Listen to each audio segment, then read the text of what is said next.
Collect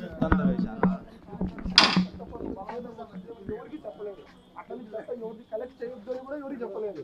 కానీ అనవసరమైన అబండాలు వేసి డైలీ కూడా లేబర్ అందరూ చెత్త కలెక్షన్ చేస్తానన్నారు. అంతగా సార్ ప్రజలను కూడా కనుక్కోండి. మీరు అందరి ఇళ్ళకి చెత్త పోతానండి, అది క్లీన్ చేస్తానంటారు. ఈ విధంగా తెచ్చిపోయడం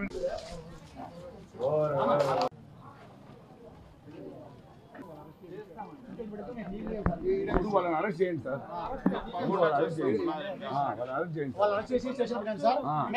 మేమే తీసుకుంటాం సార్. సార్ మన కళ్ళ ముందు పోతాను సార్, మన కళ్ళ ముందు పోతాను సార్. కరెక్టే, ప్రస్తుతానికి పికప్ చేయడానికి ఒక పార్టీ సార్ చేయండి సార్. మేము ఇల్లు ఉంటాం సార్. మేము మా ఇల్లు మేము క్లీన్ చేసుకుంటాం. మేము వాళ్ళని అరెస్ట్ చేయండి సార్. ఇబ్బంది ఏం లేదు. అవునా, మేము అదే కదా ఇడే సార్ మాట కూడా మేము వినమన్నా. ఇది వాస్తవం.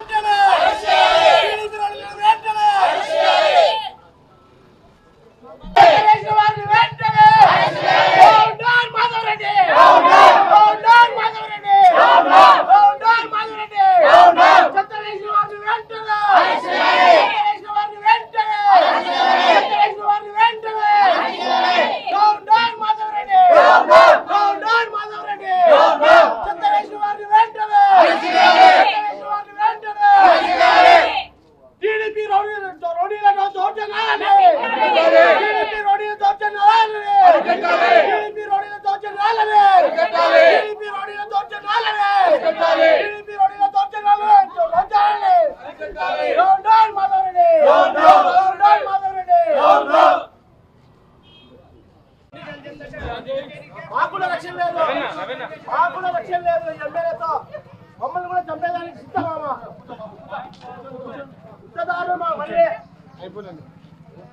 ఈడే ఎదురుగా చెప్పింది చెత్త తీసుకొచ్చి మేరులలో కార్పొరేషన్లలో వేయండి అని చెప్పింది.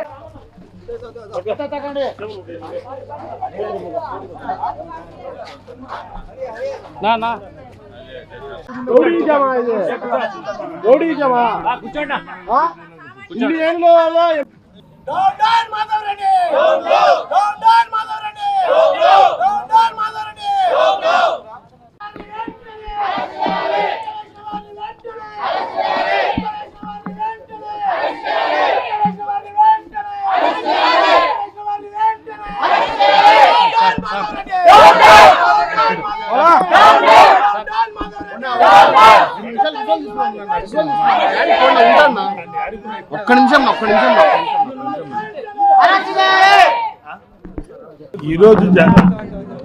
ఈరోజు సంఘటన అంతా మీరే కల్లారా చూశారు. నిన్న జరిగిన ప్రెస్ మీటు, మొన్న ఆమె పెట్టిన ప్రెస్ మీటు, గుమ్మడకాయలు దొంగ అంటే భుజాలు తీసుకునే పని ఇది ఎమ్మెల్యేకి.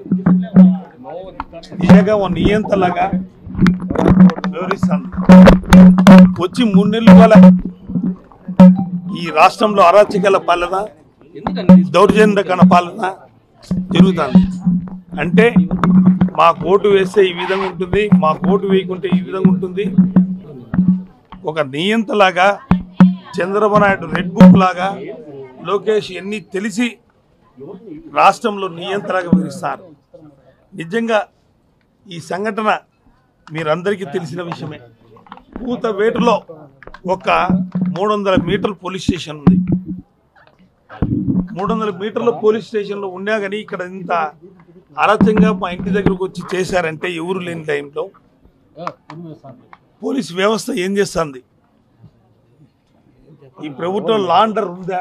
ఈ ప్రభుత్వంలో మనుషుల్ని చంపేది నరికేదే కాకుండా మనుషుల్ని కూడా హరాస్మెంట్ చేసే విధంగా ఈరోజు చేయడం దారుణం. నిన్న ముఖాముఖి కూడా మాట్లాడే దాంట్లో అమ్మానేమన్న సంభోషణ తప్ప ఆర్థిక పరిస్థితులు కానీ అన్నీ చూసుకోవాలి. చెత్తకి నిజంగా ఈరోజు నెల్లూరు కార్పొరేషన్లో మున్సిపల్ మినిస్టర్ నారాయణ కూడా క్లాప్ ప్రోగ్రామ్ని పూర్తిగా ఎత్తేసడం జరిగింది. కడప నగరంలో ఈరోజు కూడా 30 ఏళ్ళుగా ప్రజలకి సర్వీస్ చేస్తున్నాం. ఇంతవరకు స్థానిక సమస్యల ద్వారా నేను ప్రజాప్రతినిధిగా ఉన్నా. సర్పంచ్గా 10 ఏళ్ళు, 5 ఏళ్ళు జిల్లా పరిషత్ చైర్మన్గా, మేయర్గా 10 ఏళ్ళు ఉంటూ ప్రజలకు సర్వీస్ చేసే విధాల్లో ఎక్కడలో ఎటువంటి లోపాలు మేము చేయలేదు.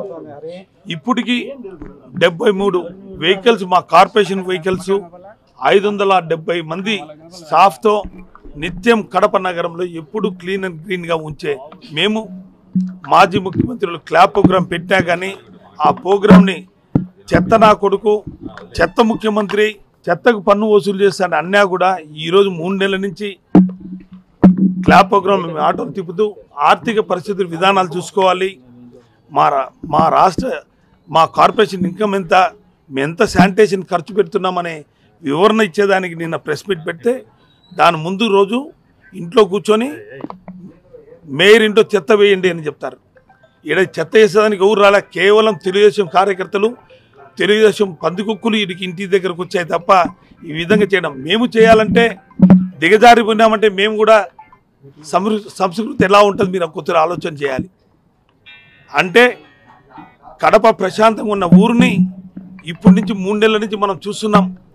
తెలుగుదేశం పార్టీ అధికారం వచ్చిన తర్వాత కడప ప్రజలు, హిందూ ముస్లిమ్స్, క్రైస్తవులు అందరము ఒక అన్నదమ్ములుగా మెలిగే ఊరు. 30 ఏళ్ళుగా ఎప్పుడు జరగని హరాస్మెంట్స్ ఈ 3 నెలల్లో ఈ తెలుగుదేశం పార్టీ అధికారంలోకి వచ్చిన తర్వాత, ఈ ఎమ్మెల్యే మాధవరెడ్డి గెలిచిన తర్వాత కడపలో ఎక్కడ చూసినా హరాస్మెంట్స్ జరుగుతున్నాయి. మొన్న కేవలం ఒక ముస్లిం రిటైర్డ్ అయిన ఎంప్లాయీని కూడా చూడకుండా అతని మీద ఫోక్సో కేసు పెట్టడం అనేది చాలా దారుణం.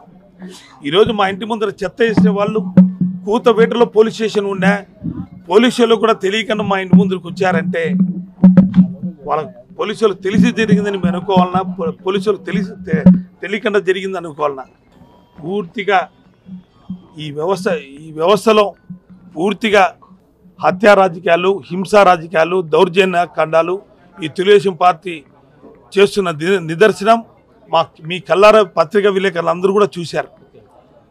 ఇలాంటి పరిస్థితుల్లో లా అండ్ ఆర్డర్ ఈ రాష్ట్రంలో ఉందా లేదా మీరే ఆలోచన చేయాలి. ఇంత హరాస్మెంట్ చేసి కేంద్రానికి మా జగన్మోహన్ విన్నవించుకున్నా కానీ కేవలం 3 నెలల్లో ఎంతమంది చనిపోయారు, ఏం చనిపోయినారు, ఏమో అప్పుడే 3 నెలలు కాకముందే ఢిల్లీ పోయి చేస్తానవే, భయభ్రాంతులైనవా, తట్టుకునేవా అంటే ఎంత హీనంగా ఒక బీహార్ లాగా, ఒక ఒరిస్సా లాగా, ఒక వెస్ట్ బెంగాల్ లాగా ఈరోజు మన ఆంధ్ర రాష్ట్రం తయారవుతుందంటే దీన్ని అరికట్టే వాళ్ళు లేరా అని చెప్తున్నాం. ఖచ్చితంగా మేమందరం శాంతియుతంగా ఉన్నాం. వైఎస్ఆర్ కాంగ్రెస్ పార్టీ మేము అనుకుంటే, మా పార్టీ కార్యకర్తలు అనుకుంటే మీ ఇండ్ల దగ్గర కుక్కట వేళ్లతో మీ ఇండ్లు కూడా పెరిగిలిచ్చే కార్యకర్తలు మా కార్యకర్తలు. కానీ ప్రజాస్వామ్యంలో ఉన్నాం, ఎంతటికైనా మంచి చెడు అనే ఆలోచన చేసే మా నాయకుడు జగన్మోహన్ గారి అడుగుజాడల్లో మేము నడుస్తున్నాం. అరాచకం చేయాలంటే మాకు తట్టుకోలేరు. మీరు ఏదో బయట ఊర్ల నుంచి జనాలు తీసుకొని చేస్తున్నారు.